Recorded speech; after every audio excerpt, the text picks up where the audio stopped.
자, 오늘 수요일 맞이해서 또 함께 말씀을 나누고자 합니다. 우리 지난주에 세 번째 시간이었죠. 율법의 남편이 죽고 내 신랑으로 살다 세 번째 말씀이었는데 바로 아간의 범죄와 관련된 말씀을 우리가 함께 나눴습니다.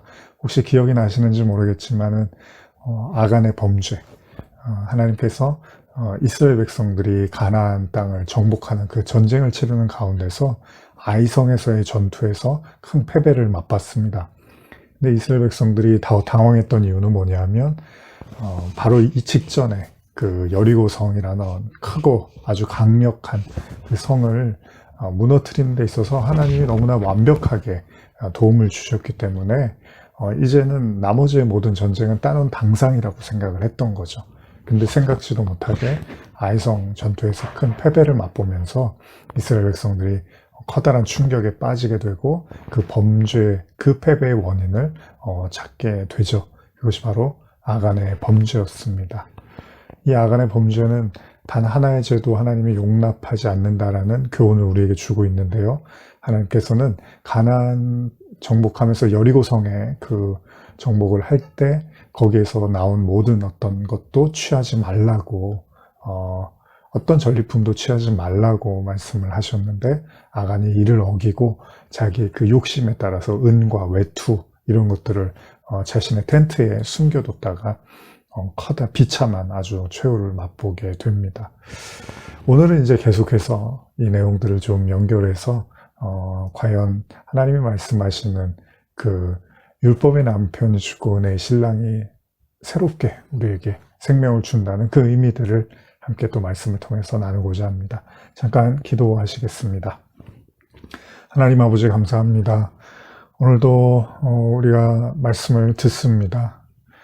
우리의 마음속에 정말로 하나님의 말씀을 깊이 깨닫고 또 하나님이 진짜 우리에게 무엇을 원하시는지를 알기를 원하고 배우기를 원합니다. 하나님께서 좌정하여 주시고 성도들의 마음속에 임재해 주시고 말씀을 들을 때 하나님을 더욱더 깊이 알아가며 그 속에서 깊은 은혜와 자유를 발견하는 귀한 시간 되게 해 주시옵소서.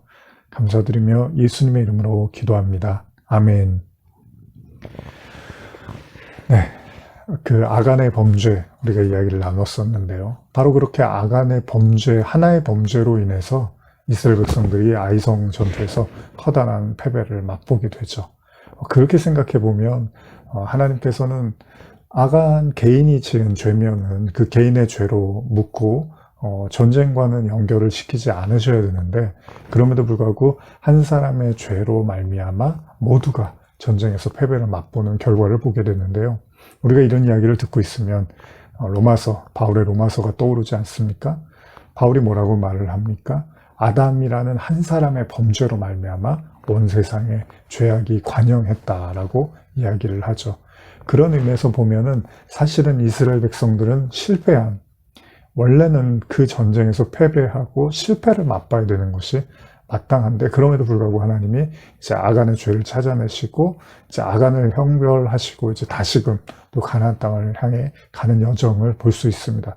그런 측면에서 본다면 성도들도 물론 아간이 심판받고 거기에 대한 형벌을 받았지만은 큰 그림에서는 하나님께서 우리의 삶에서 우리에게 일어나는 영적인 전쟁, 가나안을 향해서 가는 전쟁을 통해서 하나님은 하나하나 우리의 죄를 묻고 찾아내시고 또 그것들에 대해서 하나님께서 심판을 통해서 가르치시고 그러나 거기서 끝나는 것이 아니라 또다시 가나안 땅으로 향해서 우리를 이끌어 가시는 어떻게 보면 하나님의 징계도 있고 하나님의 심판도 있지만 또 다른 의미에서는 그럼에도 불구하고 또다시 우리를 일으켜 세워서 가나안으로 이끌고 가는 하나님의 언약의 그 말씀을 우리가 확인할 수도 있다고 생각을 합니다. 자, 그러면 오늘은 이제 여러분과 소돔과 고모라와 관련된 말씀을 좀 나누면서 시작을 하려고 하는데요. 사실은 마찬가지입니다. 소돔과 고모라도 여러분들이 잘 아시는 창세기 18장에 등장을 하는 사건이잖아요. 아브라함이 이삭, 하나님이 주시는 그 아들 이삭을 기다리려던 중에 소망이 끊어지죠. 아브라함이 99세 되던 때였죠. 사라도 마찬가지고 하나님이 아들을 주시겠다고 하는데 이렇게 비웃어요. 자신들의 몸이 노년이 됐고 쇠약해졌는데 무슨 자식을 낳을 수 있겠습니까? 이렇게 하면서 하나님을 비웃던 가운데서 아브라함이 부지 중에 이제 하나님의 사람을 대접을 하는 장면이 나옵니다. 그리고 나서 그 하나님의 사람들이 떠나려고 할 때 갑자기 아브라함에게 이 소돔과 고모라 성에 대한 심판을 이야기를 하시죠. 이걸 제가 현대어 성경으로 한번 좀 읽어드리겠습니다. 18장 16절인데요. 창세기. 그 손님들은 식사를 마치고 길을 떠나 소돔이 내려다 보이는 곳에 이르렀다. 아브라함은 길 떠나는 손님들을 배웅하느라 함께 따라왔다.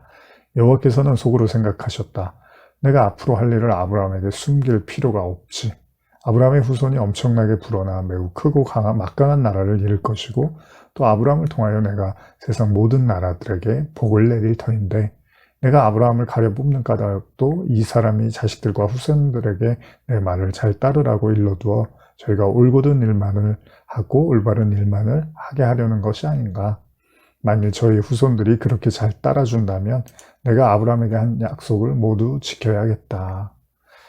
이렇게 생각하시고 여호와께서는 아브라함에게 말씀하셨다.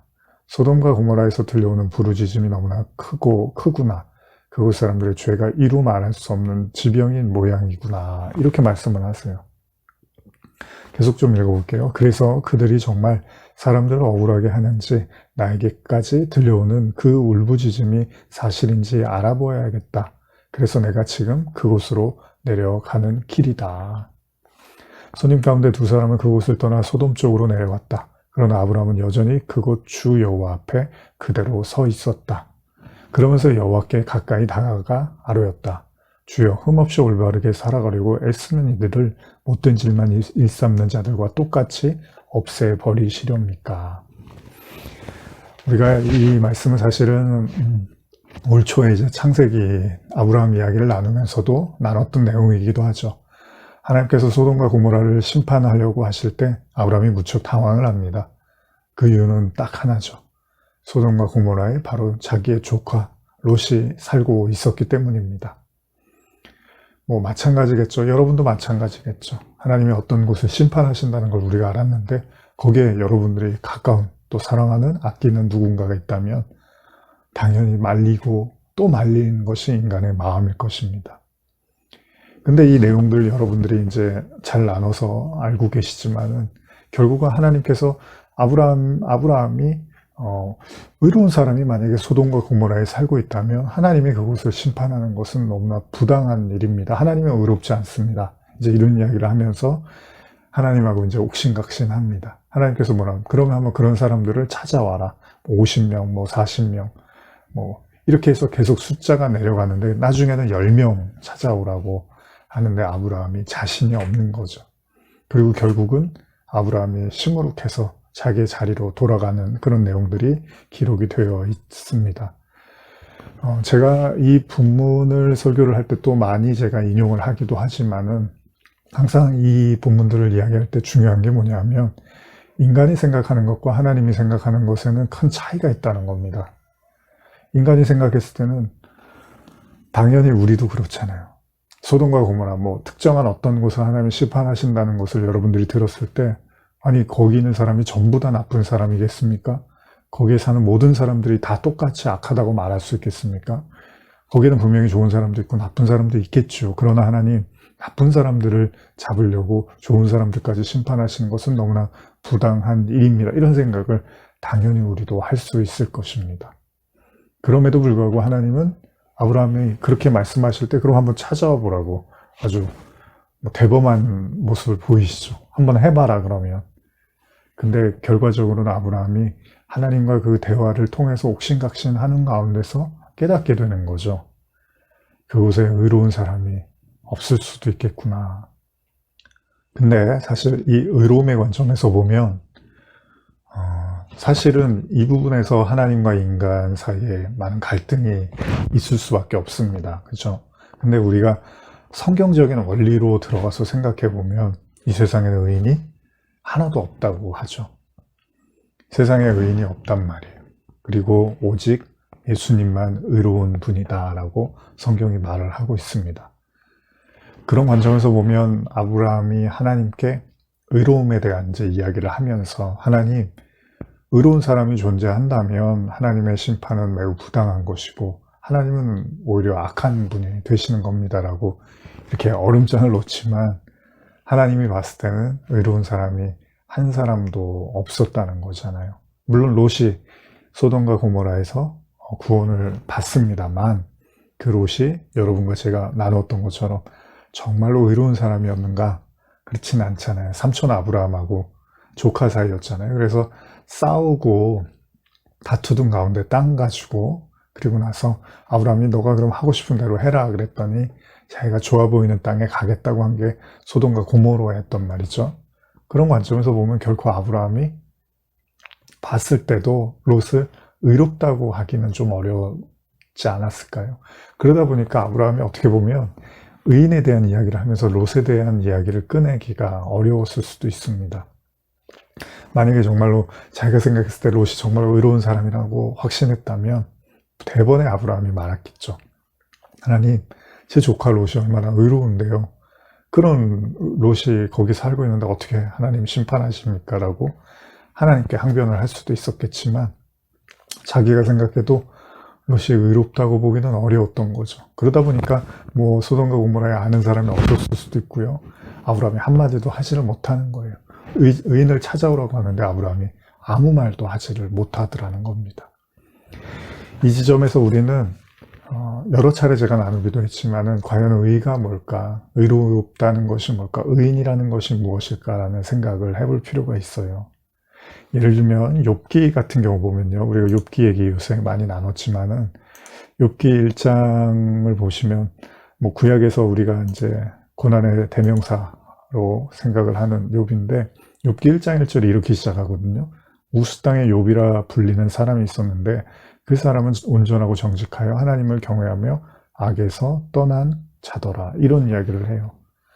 굉장히 이것은 뭡니까? 욥이 굉장히 의롭다라는 어떤 모습을 보여주고 있는 거잖아요. 근데 만약에 우리가 이런 생각을 해보는 거예요. 성경이 어떤 특정한 인물이 하나님의 은혜를 받지 않고 스스로의 힘으로 의로워질 수 있는가? 뭐 여러 차례 나눴지만요. 그럴 수가 없다라는 것이 성경의 증언이잖아요. 그러니까 하나님으로 말미암아 그 의를 부여받지 않고 스스로의 힘과 노력으로 의로워질 수 있는 사람은 없는 거죠. 그런 의미에서 욥기도 보면 여러분, 욥이 굉장히 의로워 보이는 사람 같지만 실상은 하나님이 많은 시험과 환난 또 사단의 어떤 끝없는 공격을 통해서 욥이 정말로 이렇게 아주 심하게 무너지고 고통을 받게 되죠. 그때 아마 욥 스스로도 물론 친구들이 왔을 때 나는 되게 의롭게 살았는데 왜 이렇게 내가 하나님으로부터 핍박을 받고 이런 사단의 공격을 받아야 되는지 모르겠다라는 생각을 할지 모르지만 그가 정말로 그 고난의 심연의 깊은 곳에 이르렀을 때 스스로를 의롭다라고 정말로 말하기가 어려웠을 거라는 거죠.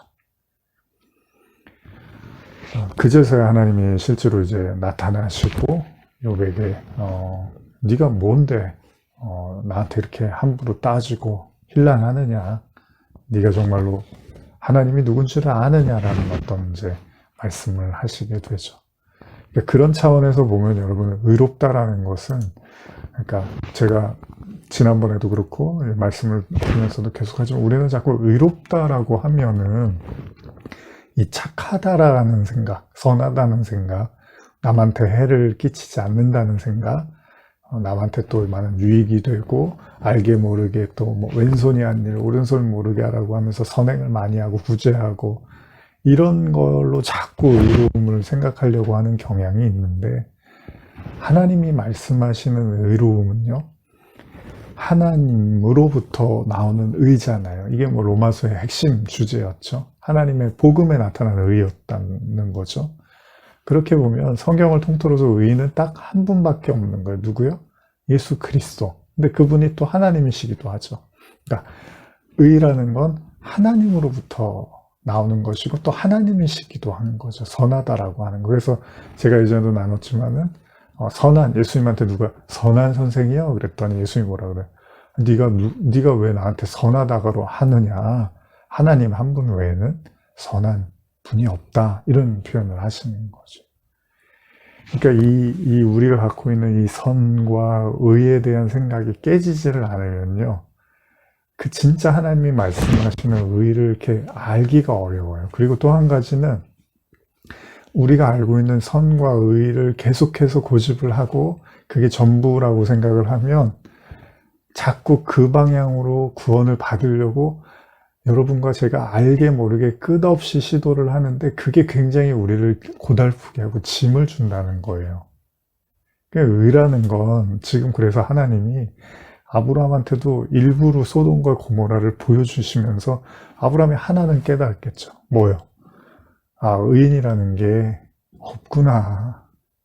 하나님이 심판을 하신다고 할 때는 그 심판을 받을 수밖에 없는 죄인들이기 때문에 하나님이 심판하시는 거지. 거기 막 의인이 섞여 있는데 하나님이 심판하시는 것이 아니구나. 이런 것 깨닫고 또 궁극적으로는 이 땅에는 의인이 없겠구나라는 걸 아브라함이 번지시 배웠을지도 모른다는 겁니다. 근데 이게 왜 중요하느냐. 아마 여러분도 제 설교 듣다 보면 제가 이런 이야기를 반복해서 많이 하지만 그 하나님의 의, 복음에 나타난 그 하나님의 의를 깨닫지 못하면요. 우리가 유대인들이라든지 바리새인들, 율법주의자들 다 마찬가지지만 자기가 알고 있는 의와 선을 계속 인간은 추구하고 시도하고 그걸로 구원받으려고 계속 애쓰게 돼 있다는 겁니다. 그 테두리를 벗어나지를 못하는 거예요. 그 안에서 계속 맴돌고 있는 자기 자신을 보게 될 거라는 거죠. 그래서 광야도 우리가 지난번에도 말씀하면서 광야를 계속 돌잖아요. 돌고 또 돌고 돈다는 건 뭐예요? 반복적인 계속 행동을 한다는 거잖아요. 반복적인 행동, 반복적인 말, 반복적인 그런 생각들을 빠져나오지는 못하는 거예요. 왜요? 그거는 하나님으로부터 오는 게 아니라 인간이 가지고 있는 의와 선에 대한 생각들이기 때문이죠. 그러니까 아브라함이 이참에 소돔과 고모라를 하나님이 심판하신다고 할 때 아브라함이 크게 깨닫는 거예요. 여기에는 의인이 없구나. 그러면 여기서 또 한 가지 연쇄되는 반응, 효과? 뭐가 있을까요? 그럼 자기도 아브라함이 어떻게 생각해요? 그럼 나도 내가 생각하는 의, 물론 아브라함은 자기를 의롭다고 생각했을까요? 그러지 않았을까요? 당연히 의롭다고 생각을 했겠죠. 그러니까 하나님한테 뭐라 그래요? 하나님 불의하십니다. 그러니까 불의하다고 말을 한다는 건 뭐예요? 나는 그렇지 않은데 당신은 의롭지가 않네요. 나는 최소한 나도 이런 생각을 하는데 의인과 악인을 같이 심판하는 건 부당하다는 건 나도 알고 있는데 당신은 지금 그것도 모르고 이런 행동을 하십니까? 라는 건 쉽게 말하면 하나님 머리 꼭대기에 앉아 있는 거죠. 그러면 아브라함도 뭐예요? 자기가 의롭다고 생각하고 산 거예요. 그래서 여러분 아브라함이 하갈하고 동침해서 이스마엘 낳잖아요. 근데 이거 이러면 안 되는 건데 하나님 말씀이 이게 아니었는데 이렇게 회개를 하는 게 아니라 아브라함이 그때까지만 해도 뭐라 그래요? 이 이스마엘이나 축복해달라고 이런 이야기를 하잖아요. 그 얘기는 뭐냐면 자신의 행동과 자신의 선택이 나름대로 정당했다고 생각을 하는 거고 그게 최선이라고 생각했기 때문에 그건 뭐예요? 아브라함도 의롭다고 생각을 했던 거예요, 스스로. 근데 창세기 시작하면서 아브라함 이야기 시작하면서 뭐라 그래요? 아브라함이 하나님을 믿음에 이를 하나님의 의로 여겼다라고 그렇게 시작을 하잖아요. 그러니까 사실은 아브라함의 행위가 아니었어요. 하나님은 그냥 그 믿음을, 작은 믿음을 의롭게 여겨주신 건데 지금 아브라함이 수많은 시간, 한 25년 가까운 시간이 흐른 이후에 아브라함은 자기의 행위가 의로웠다고 생각을 하는 거예요. 그러니까 하나님 앞에 창피한 줄도 모르고 말씀을 어겨서 난 이스마엘이었는데도 오히려 여기다 대고 축복을 해달라고 말을 하고 있는 거죠. 이게 인간의 현 주소입니다. 이게 의와 선에 대해서 온전한 그 깨달음, 그 뜻을 알지 못하면 인간은 계속해서 자기가 생각하고 지향하고 이상적으로 바라고 있는 어떤 그 선과 의의를 계속 추구하게 돼 있다니까요. 근데 그거를 잘못된 줄을 몰라요. 그래서 하나님이 지금 소돔과 고모라를 심판하신다고 할 때 뭐라고 하는 거예요? 사실은 네 생각이 심판을 받아야 되는 거야. 네가 갖고 있는 의에 대한, 선에 대한, 구원에 대한, 인간에 대한 그 모든 생각, 그에 바로 심판받아야 되는 거고, 그런 모든 생각을 하고 있는, 그 생각을 하는 모든 사람 역시도 그 생각으로부터 심판을 받아야 되는 거야 라고 가르쳐주고 있는지도 모른다는 겁니다. 우리가 지난번에 그 노뱀 이야기 혹시 기억나시나요? 두 번째 시간인가요? 우리가 나눴던 것 같은데, 율법의 남편이 죽고 내 신랑으로 산다. 노뱀 이야기 보시면은 이스라엘 백성들이 굉장히 어떻게 하죠? 원망하고 불평하죠. 또 뭐 광야에서 이제 물이 없다, 먹을 게 없다, 마실 게 없다 이러면서 이제 불평을 하니까 하나님께서 이제 노하십니다. 그래서 불뱀을 보내시죠. 그리고 나서 막 사람들이 이제 불뱀에 물려서 죽기 시작하는 거예요. 모세가 이제 하나님께 기도를 했더니 하나님이 어떤 방법을 주시냐면 구리로 뱀을 만들어서 이렇게 들어라.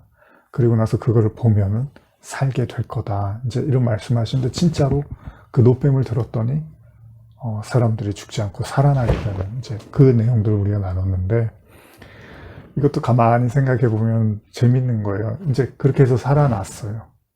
그러면은 이스라엘 백성들이 이 사건을 통해서 뭔가 깨달아야 되는 거잖아요. 이렇게 우리가 죽을 수밖에 없는 죄인이었구나. 아까 제가 우리 지난주에 아간의 범죄도 그렇고 그 많은 이스라엘 백성 중에 한 사람이 죄를 졌더니 패배를 맛보더라는 거예요. 마찬가지입니다. 아담 이야기도 아담 한 사람으로 해서 죄가 관영하고 모든 사람이 심판에 이르게 되는 거예요. 그러니까 하나의 죄도 가능성은 없는 거예요. 하나님 앞에서는. 어떤 상태에서라도 하나의 죄도 하나님은 절대 용납이 안 되는 거죠. 그래서 율법으로는 절대로 인간은 구원을 받을 수가 없는 거예요. 여러분도 저도. 그런데 그 노뱀 사건을 통해서 이스라엘 백성들이 하나님을 원망하고 나는 사실은 그렇게 원망하고 불평하면서 그게 이제 심판의 대상이 된 거예요. 이스라엘 백성이. 근데 하나님이 이제 노뱀으로 쳐다보고 살려주신단 말이야. 그러면 여기서 이제 이스라엘 백성들이 뭔가 하나님의 의도, 뜻을 알아야 되는데 여기 보면 열왕기 하를 보면 이제 그리고 나서 수많은 시간이 흐르고 그 출애굽의 그 사건 이후에 수많은 시간이 흐르고 광야에서의 시간 이후에 이제 가나안도 들어가고 땅도 분배받고 또 다윗 왕도 나오고 뭐 이런 시간들이 다 지나고 나서 열왕기 하에 가보면 이런 구절이 있는데요. 제가 한번 읽어드릴게요. 열왕기 하 18장 1절에서 6절인데요. 이스라엘 왕 엘라의 아들 호세아 제3년에 유다 왕 아하스의 아들 히스기야가 왕이 되니 그가 왕이 될 때 나이가 25세라 예루살렘에서 29년간 다스리니라. 그의 어머니의 이름은 아비오 스가리아의 딸이더라. 히스기야가 그의 조상 다윗의 모든 행위와 같이 여호와께서 보시기에 정직하게 행하여 그가 여러 산당을 제거하며 주상을 깨뜨리며 아세라 목상을 찍으며 모세가 만들었던 노뱀을 이스라엘 자손이 이때까지 향하여 분향함으로 그것을 부수고 느후스단이라 일컬었더라.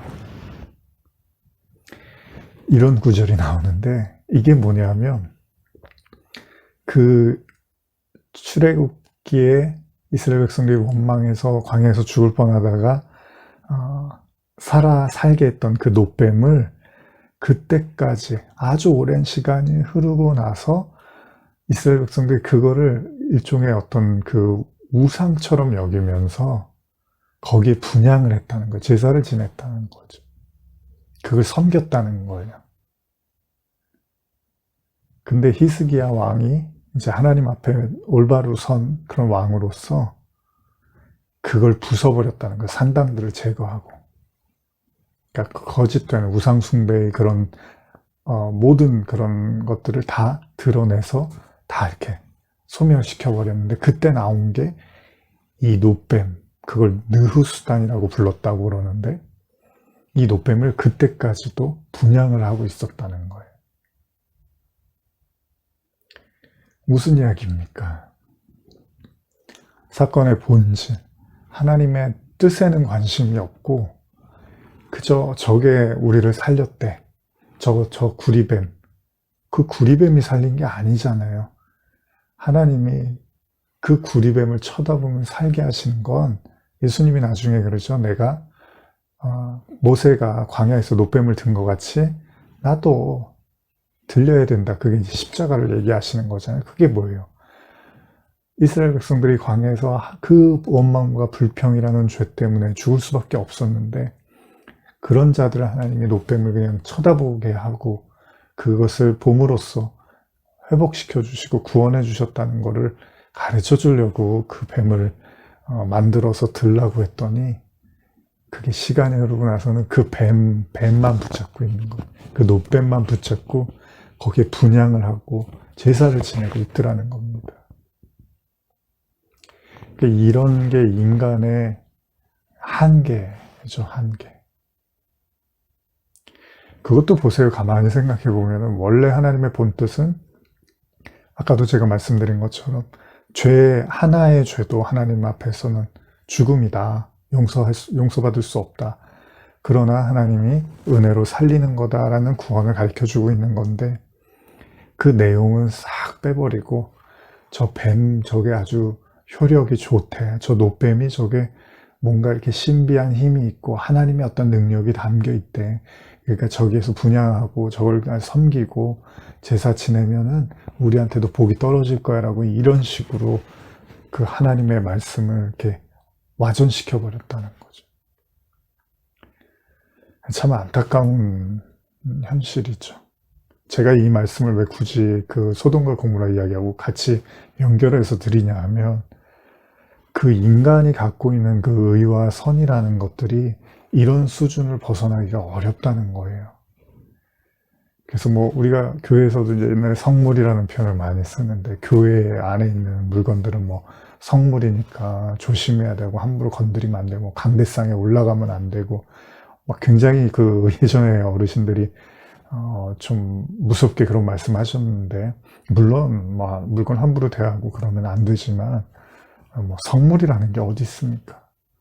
그 물건을 그냥 이렇게 예배의 도구로 쓰는 거니까 우리가 이제 귀하게 여기고 조심하는 거지 그 물건 자체가 성스러운 거는 존재하지 않습니다. 하나님이 뭐라고 하시는데 십계명에서 그 어떤 그 물질에도 절대로 그런 어떤 하나님의 형상이나 그런 것들을 그려놓고 그런 것들에 대해서 절하거나 뭐 그런 것들을 성스럽게 여기고 분양하고 이러면 안 된다고 그게 십계명에 우리가 잘 알고 있는 내용이잖아요. 근데도 불구하고 이스라엘 백성들이 그 놋뱀을 분향을 하고 있더라는 거예요. 그 수많은 시간이 흘렀음에도 불구하고 그걸 간직하고 그거를 여전히 뭔가 신비로운 효력이 있다고 생각하고 붙잡고 있는 거죠. 마찬가지입니다. 인간도. 그 인간이 갖고 있는 그 선과 의에 대한 생각을 놓지 못하면 궁극적으로는 저와 여러분도 결국 하나님을 섬긴다고 하지만 여러분들이 옳다고 생각하고 여러분들이 맞다고 생각하고 여러분들이 의롭다고 생각하고 여러분들이 선하다고 생각하는 그거를 붙잡고 계속 그거를 숭배할 거예요. 그리고 거기에 많은 에너지를 쏟을 거고 그걸로 어떻게든 구원을 받아보려고 굉장히 애를 쓸 거예요. 제가 좀 쉽게 표현드리면 이런 거예요. 놋뱀을 분향했던 사람들은 놋뱀을 뭐 함부로 만지거나 놋뱀을 뭐 이렇게 땅에 떨어뜨리거나 이러면 큰일 날 거라고 생각할 거 아니에요. 심지어는 그렇게 했을 때는 부정 타서 내가 구원을 못 받을 수도 있다고 생각할 거 아니에요. 그런 생각들을 가지고 계속 그거를 분향하듯이 저와 여러분들의 마음과 생각의 선과 의가 깨지지 않으면 계속 여러분들은 그 선과 의를 향해서 분향을 할 수밖에 없다는 거죠. 거기에 이제 갇혀서 사는 거예요. 그 놋뱀 느수단처럼 그 놋뱀을 그냥 하나님처럼 알고서 거기에 쫄아갖고 맨날 그것만 보면 분향하고 저게 나를 뭔가 지켜줄 거라고 착각하고 사는 부적인 줄 아는 거예요. 히스기야가 얼마나 잘했어요. 그거를 다 갖다가 부숴버린 거예요. 그건 하나님의 뜻이 아니다. 그건 하나님의 말씀도 아니다. 그건 오히려 우상 숭배에 불과하다. 그러니까 지금 이 순간에도 여러분들이 막 신주단지처럼 모시고 있는 그런 것들이 있으면 그런 마음들을 버리십시오. 마치 뭐 이게 뭐 뭔가 엄청난 뭔가가 되는 그런 물건은 없습니다, 이 세상에. 그래서도 안 되고요, 크리스천들은. 그런 건 없는 겁니다. 하나님밖에 없는 겁니다. 그래서 5절, 열왕기하 18장 5절, 6절 보시면은 여러 히스기야가 이스라엘 하나님의 여호와를 의지하였는데 그의 전후 유다 여러 왕 중에 그러한 자가 없었으니 곧 그가 여호와께 연합하여 그에게 떠나지 아니하고 여호와께서 모세에게 명령하신 계명을 지켰더라. 연합이라는 말, 그가 여호와께 연합했대요. 구약에 이런 표현이 나와요. 진짜 하나님의 합한 자가 된 거예요. 그 진짜 하나님의 마음을 아니까 그런 것들은 아무것도 아니라는 것을 과감하게 표출해내고 부수기도 한다는 겁니다. 진짜 하나님의 의도와 뜻을 아는 게 중요한 거지, 그렇게 자기의 어떤 생각에 갇혀서 그것을 법으로 알고 그걸 뭔가 신주단지로 여기고 살면 그 자체가 또 심판의 대상이 될 수 있다는 것입니다. 그러면서 제가 이제 한 가지 본문을 더 말씀드리고 이제 마무리를 하려고 하는데요. 바로 출애굽기 17장 8절에 나오는 내용인데요. 한번 이것도 제가 읽어볼게요. 그때 아말렉이 와서 이스라엘과 르비딤에서 싸우니라. 모세가 여호수아에게 이르되 우리를 위하여 사람들을 택하여 나가서 아말렉과 싸우라. 내일 내가 하나님의 지팡이를 손에 잡고 산 꼭대기에 서리라. 여호수아가 모세의 말대로 행하여 아말렉과 싸우고 모세와 아론과 홀은 산 꼭대기에 올라가서 모세가 손을 들면 이스라엘이 이기고 손을 내리면 아말렉이 이기더니 모세의 팔이 피곤하며 그들이 돌을 가져다가 모세의 아래에 놓아 그가 그 위에 앉게 하고 아론과 홀이 한 사람은 이쪽에서 한 사람은 저쪽에서 모세의 손을 붙들어 올렸더니 그 손이 해가 지도록 내려오지 아니한지라. 놀라운 사실이 뭡니까? 지금 보면은 이스라엘인 전쟁을 하는 가운데 르비딤에서 싸웠다고 하는데 여기서 모세가 여호수아에게 우리를 위해서 이제 나가서 아말렉과 싸워라. 그리고 내가 하나님의 지팡이를 들고 이제 손에 잡고 산 꼭대기에 서겠다. 이렇게 얘기를 해요. 근데 이제 전쟁을 막 하고 있는데 희한한 일이 일어나는데 모세가 이렇게 손을 들면 이스라엘이 이기고 손을 내리면 상대방 아말렉이 이기더라는 거예요. 그러니까 어떻게 해요? 모세가 이제 손을 들 수밖에 없는 거죠. 그랬더니 이제 너무 힘이 들 거 아니에요. 그랬더니 이제 아론과 홀이 옆에 있다가 이제 모세의 팔을 한쪽씩 이렇게 올려주는 거죠. 어느 정도까지냐면 해가 지도록 내려오지 않았다고 하는데 그만큼 이제 간절하게 기도하면서 손을 올렸다는 겁니다. 제가 예전에도 설교를 드렸지만 그 웃기잖아요. 손을 들면은 이기고 손을 내리면 지고 뭐 이게 이제 우리가 기도 얘기할 때 많이 하죠. 기도할 때 기도하면 이기는 거고 기도 안 하면 지니까 항상 기도해라. 뭐 그 말도 틀린 얘기는 아니지만 그럼 손을 꼭 들고 기도해야 되나요? 손을 내리고 기도하면 하나님이 안 들어주시고 그럼 여러분들 다 기도하실 때 이렇게 손을 들고 기도하시나요? 그건 아니잖아요. 그러니까 이제 이 부분에 대해서 성경이 우리에게 보여주고 있는 내용, 의미가 있다면 이스라엘 백성들이 전쟁을 하고 모세는 지도자입니다. 근데 이렇게 손을 드니까 이기고 내리니까 진다. 여러분은 어떻게 생각하십니까? 제가 예전에 이제 이 부분을 설교를 들으면서 사실은 지금은 이제 이렇게 말씀드리고 싶어요. 예전에는 이제 당연히 인간인 두 손 들고, 그러니까 모든 걸 다 하나님께 이제 의탁하는 거죠. 그러니까 우리가 천부여 의지 없어서 손 들고 옵니다. 이런 찬양도 있는 것처럼 하나님께 그냥 다 내가 그냥 졌습니다. 하나님이 알아서 하십시오. 그런 의미에서 이제 율법이라는, 모세가 또 율법을 상징하거든요. 율법이 이제 죽을 때 여호수아가 예수를 상징해요. 그러니까 예수가 이제 이기는 거죠. 뭐 그것도 말이 되는 거죠. 왜냐하면 우리가 율법은 모세로 온 것이고 은혜와 진리는 예수 그리스도로 말미암은 거니까 당연히 그 인간의 아까 제가 말씀드린 선과 인간의 율법, 인간의 생각이 무너져야지 그제서야 하나님의 참뜻이 보이듯이 모세가 손을 들었고 무력화될 때 하나님이 예수 그리스도를 통해서 이기시는 거, 뭐 이런 내용은 이제 예전에 나눴는데 여기서 조금만 더 깊이 나눈다면 어쩌면 이 전쟁은 이스라엘과 상대방의 전쟁이기도 하지만 사실 영적인 의미에서 우리 자신으로 본다면 사실은 애굽이 우리 마음이기도 해요. 그렇죠? 그리고 또 하나님이 나라가 또 우리 안에 있다 그러면 가나안도 또 우리 안에 있는 거예요. 이게 뭐냐면 우리의 옛사람이 죽는다는 거는 애굽의 마음이 죽고 새 사람이 산다는 건 가나안으로 사는 거잖아요. 가나안에 들어가면 사는 거니까. 그러니까 바울이 말대로 우리가 옛사람이 십자가에 못 박히고 새 사람, 그리스도가 다시 살아나는 거 다 같은 얘기죠. 그러면 이 전쟁은 지금 밖에서 일어나는 것 같지만 우리 안에서 일어나고 있는 거란 말이죠. 소돔과 고모라도 마찬가지입니다.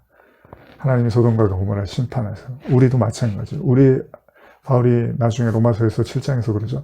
내가 내 속에 선이 하나도 없는 걸 알았어. 내 안에 선을 행하고 싶은 마음은 있지만 내 안에 선이 없어. 이런 말을 해요.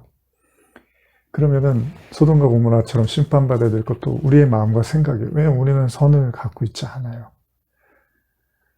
그러니까 우리가 심판을 받는 거예요. 그러나 그 속에서 롯이 살아나듯이 원래는 롯도 죽어야 되지만 하나님이 그럼에도 불구하고 우리를 살리는 거예요. 그게 놋뱀 사건이었죠. 그러나 그 놋뱀 사건에 진정한 그 하나님의 은혜를 보지 못하고 그냥 놋뱀만 섬겨버리면 큰일 납니다. 여러분 뭐 십자가 한다고 십자가를 진짜 신주단체처럼 여기면 안 돼요. 십자가의 의미가 중요한 거죠. 뭐 십자가 다 달아놓고 걸어놓고 뭐 몸에 치장했다고 그게 영적인 사람이 아니라는 거죠. 의미가 중요한 거죠. 마찬가지로 우리가 옛사람이 죽고 새 사람으로 살아나는 것, 우리의 애굽이 죽고 우리의 마음이 가나안이 되는 것, 우리의 육의 사람이 죽고 성령으로 우리가 거듭나는 것 다 똑같은 얘기를 하고 있는 거죠. 그런 의미라면 이제 모세가 이렇게 손을 들고 있다는 것은 바로 우리 안에 그 전쟁, 하나님이 말씀으로 우리에게 전쟁을 하시는 거예요. 근데 그 전쟁이 언제 그치느냐? 바로 저와 여러분들이 두 손을 들고 제가 틀렸네요. 하나님이 다 맞으시네요. 하나님의 의, 하나님의 선, 그게 전부네요.